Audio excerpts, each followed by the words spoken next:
Faux diplôme, le phénomène est réel dans les entreprises privées comme publiques du Cameroun. Tous les secteurs d'activité sont concernés et certains citoyens estiment que c'est le gouvernement qui est à l'origine de cette situation à cause de son inertie.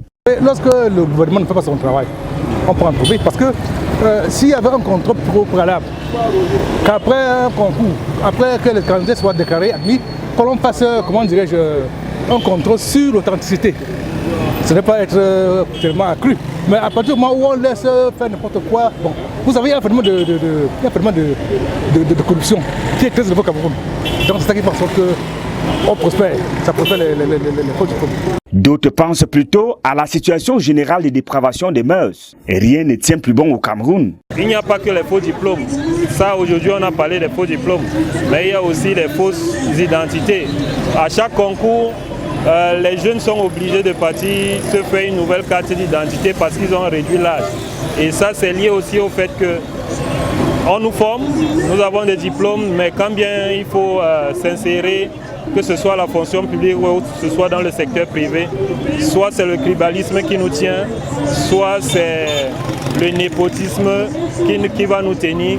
Si tu n'as pas un papa qui s'appelle X ou Y, si tu es un non-name comme moi, tu es appelé à soit rentrer au village si tu as un moral fort, mais si tu n'as pas un moral fort, tu es obligé de rentrer dans cette forme de dépravation de mœurs qu'on appelle, que ce soit les fausses identités, les faux diplômes et tout le reste.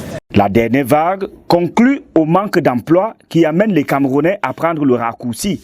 On a fait peut-être 12 ans sans lancer peut-être un concours au Cameroun. Et après, on peut lancer les concours à l'âge de 19 ans comme le concours de 2019. Bon, vous voyez que la génération de 12 ans qui ont passé le temps pendant ces 12 ans, ont lancé les concours, ils ont déjà des trentaines d'années. Et aujourd'hui, on lance le concours à 19 ans. Que ces générations partent où?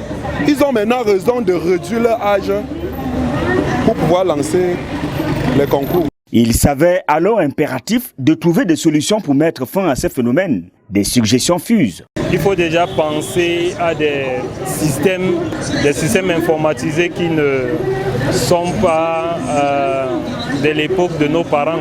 Dans les faux diplômes, même les sites où ça se passe, tout le monde est au courant de ça. Tout le monde sait là où ça se passe et comment ça se passe. D'abord la sensibilisation, puis promouvoir le contrôle. C'est-à-dire que aussi l'intensité du contrôle.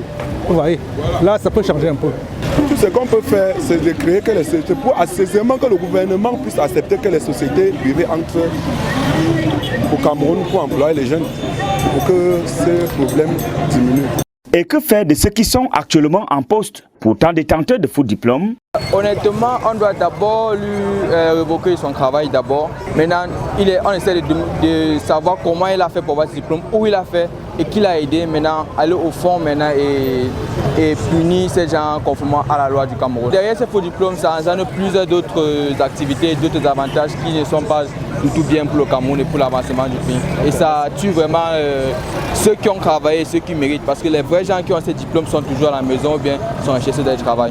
Les Camerounais ont besoin d'un environnement sain pour l'émergence de tous.